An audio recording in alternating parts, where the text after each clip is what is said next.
North Korea showdown, South Korea and Pyongyang to meet on Monday for crunch talks. The leader in the North blasted the South for praising Donald Trump this weekend, leaving a back cloud lingering over talks. South Korea will demand answers from the North, which has avoided concrete answers to direct requests, just weeks ahead of the world's best winter sport athletes descending on the region. South Korea will discuss the North's bizarre plan to send a dance troupe south of the border during the upcoming Olympics, being held between February 9th and 15th. Heavily guarded talks will be held at Donggak, a North Korean building in the truce village of Panmunjom.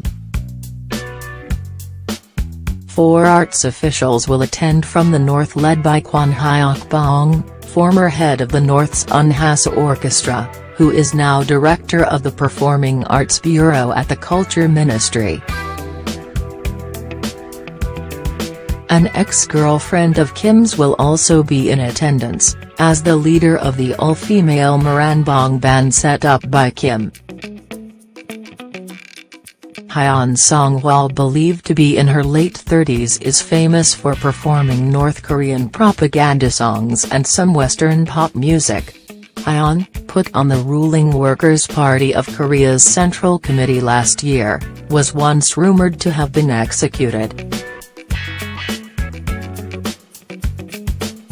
From the South, Lee Woo-sung, head of the Culture and Arts Policy Office at the Culture Ministry, will lead talks, with Korean Symphony Orchestra's CEO Lee Won-chul, its artistic director, Chung Kye-young, and Han Jong-wook, head of an Inter-Korean Dialogue division under the Unification Ministry's Office of Inter-Korean Dialogue.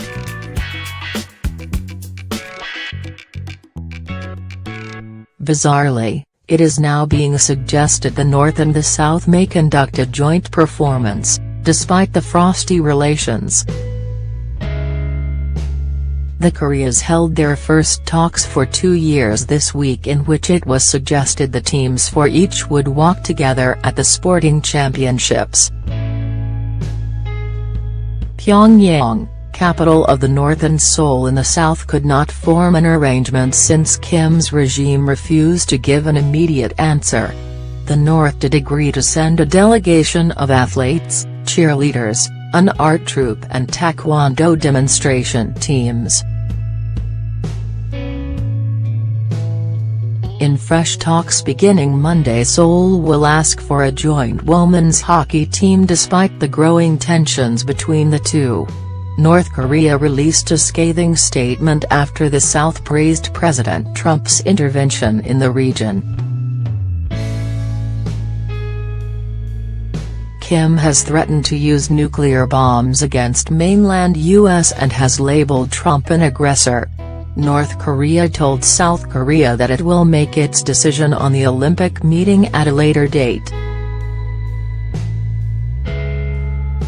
On January 20, the International Olympic Committee will meet in Lausanne, Switzerland over North Korean inclusion. The IOC said members will take a series of essential decisions, including the number and names of North Korean athletes to participate in Pyeongchang.